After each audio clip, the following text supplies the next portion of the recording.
ರಾಷ್ಟ್ರೀಯ ಕಾಂಗ್ರೆಸ್ ಹಾಗೂ ಜಾತ್ಯತೀತ ಜನತಾ ದಳದ ಈ ಸಂಯುಕ್ತ ಪತ್ರಿಕಾಗೋಷ್ಠಿಗೆ ಮಾಜಿ ಪ್ರಧಾನಮಂತ್ರಿಗಳು ಹಾಗೂ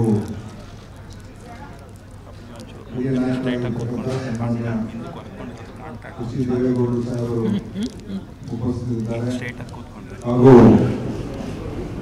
ಶಾಸಕಾಂಗ ಪಕ್ಷದ ನಾಯಕರು ಸಮನ್ವಯ ಸಮಿತಿ ಅಧ್ಯಕ್ಷರಾದಂಥ ಸನ್ಮಾನ್ಯ ಸಿದ್ದರಾಮಯ್ಯ ಅವರು, ಮಾನ್ಯ ಮುಖ್ಯಮಂತ್ರಿಗಳಾಗಿರ್ತಕ್ಕಂಥ ಶ್ರೀ ಕುಮಾರಸ್ವಾಮಿ ಅವರು, ಸಚಿವರಾಗಿರ್ತಕ್ಕಂಥ ಸನ್ಮಾನ್ಯ ಡಿ ಕೆ ಶಿವಕುಮಾರ್ ಅವರು ಹಾಗೂ ಕಾರ್ಯಾಧ್ಯಕ್ಷರಾದ ಈಶ್ವರ್ ಖಂಡ್ರೆ ಅವರು ಮತ್ತು ನಮ್ಮ ರಾಜ್ಯಸಭಾ ಸದಸ್ಯರಾದಂಥ ಉಪೇಂದ್ರ ರೆಡ್ಡಿ ಅವರು ಎಲ್ಲ ಉಪಸ್ಥಿತರಿದ್ದಾರೆ. ನಿನ್ನೆ ನಮ್ಮ ಎಐಸಿಸಿಯ ಪ್ರಧಾನ ಕಾರ್ಯದರ್ಶಿಗಳು ವೇಣುಗೋಪಾಲ್ ಅವರು ಬೆಂಗಳೂರಿಗೆ ಆಗಮಿಸಿದ್ರು.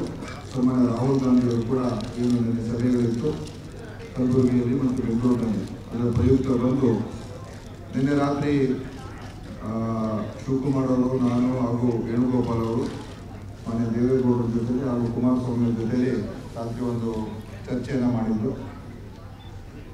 ಈ ಚುನಾವಣೆಯ ಒಂದು ಪ್ರಚಾರದ ಯಾವ ರೀತಿಯಾಗಿ ನಡೆಸ್ಕೊಂಡು ಹೋಗಬೇಕು ಅಂತ ಒಂದು ಅದಕ್ಕೆ ಏನೇನು ತೀರ್ಮಾನಗಳು ತಗೊಳ್ಬೇಕು ಅಂತ, ಅದ್ರ ಜೊತೆಯಲ್ಲಿ ಇತರ ಚುನಾವಣೆಗೆ ಸಂಬಂಧಪಟ್ಟಿರ್ತಕ್ಕಂಥ ವಿಷಯಗಳನ್ನು ನಾವು ಚರ್ಚೆ ಮಾಡಿದ್ವಿ.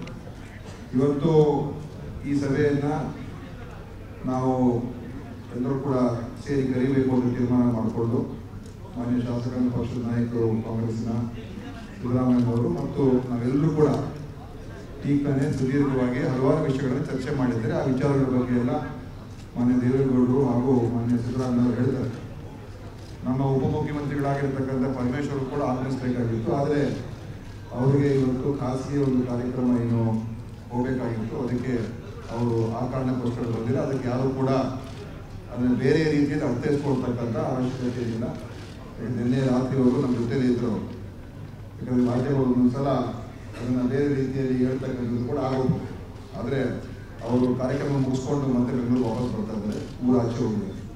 ಅದರಿಂದ ಇನ್ನು ಹೆಚ್ಚು ನಾನು ಹೇಳ್ತೇನೆ, ನಮ್ಮ ಉದ್ದೇಶ ಏನಂತ ಹೇಳಿದ್ರೆ ಕರ್ನಾಟಕದಲ್ಲಿ ಅತಿ ಹೆಚ್ಚಿನ ಸಂಖ್ಯೆಯಲ್ಲಿ ಕಾಂಗ್ರೆಸ್ ಮತ್ತು JDS ಗೆಲ್ತಕ್ಕಂಥದ್ದಕ್ಕೆ ನಾವು ಹೋರಾಟವನ್ನು ಮಾಡಬೇಕು, ಪ್ರಯತ್ನವನ್ನು ಮಾಡಬೇಕು ಮತ್ತು ಇಬ್ಬರು ಒಗ್ಗಟ್ಟಾಗಿ ಹೋಗ್ತಕ್ಕಂಥದ್ದಕ್ಕೆ ನಾವು ಎರಡೂ ಪಕ್ಷಗಳ ಒಂದು ಸಂಯುಕ್ತ ಪ್ರಯತ್ನದಿಂದ, ಸಮ್ಮಿಶ್ರ ಪ್ರಯತ್ನದಿಂದ ನಾವು ಈ ಚುನಾವಣೆಯಲ್ಲಿ ಎದುರಿಸ್ತಕ್ಕಂಥದ್ದಕ್ಕೆ ಒಂದು ವೇದಿಕೆಯನ್ನು ಸೃಷ್ಟಿ ಮಾಡ್ಕೊಳ್ತಕ್ಕಂಥದ್ದು ಮಾಡ್ತೀವಿ. ಅದಕ್ಕೆ ರಾಹುಲ್ ಗಾಂಧಿಯವರು ಕೂಡ ಕಾರ್ಯಕ್ರಮಗಳಿಗೆ ಬರ್ತಕ್ಕಂಥದ್ದು ಕೂಡ ನಾವು ಚರ್ಚೆ ಮಾಡಿದ್ದೇವೆ. ನಾನು ಅದಕ್ಕೆ ಇನ್ನೂ ಹೆಚ್ಚು ಏನು ಹೇಳಿದ್ದೇನೆ.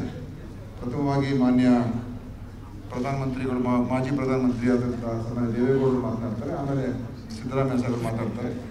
ಬಹುಶಃ ಅವರಿಬ್ಬರು ಮಾತಾಡಿದ್ರೆ ಸಮನ್ವಯ ಸಮಿತಿ ಅಧ್ಯಕ್ಷರು ಮಾತಾಡ್ತಾರೆ, ಸಮನ್ವಯ ಸಮಿತಿ ಅಧ್ಯಕ್ಷರು ಮಾತಾಡ್ತಾರೆ, ಆಮೇಲೆ ಮಾನ್ಯ ದೇವೇಗೌಡರು ಮಾತಾಡಲಿ. ಅಷ್ಟು ಅವರಿಬ್ಬರು ಮಾತಾಡಿದ್ರೆ ಸಾಕಂತ ಅನ್ಸುತ್ತೆ. If you like this video ಬೇಗ ಲೈಕ್ ಮಾಡಿ, ಕಾಮೆಂಟ್ ಮಾಡಿ, ಶೇರ್ ಮಾಡಿ ಹಾಗೂ ಯೋಯೋ ಟಿವಿ ಕನ್ನಡವನ್ನು ಸಬ್ಸ್ಕ್ರೈಬ್ ಮಾಡಿ.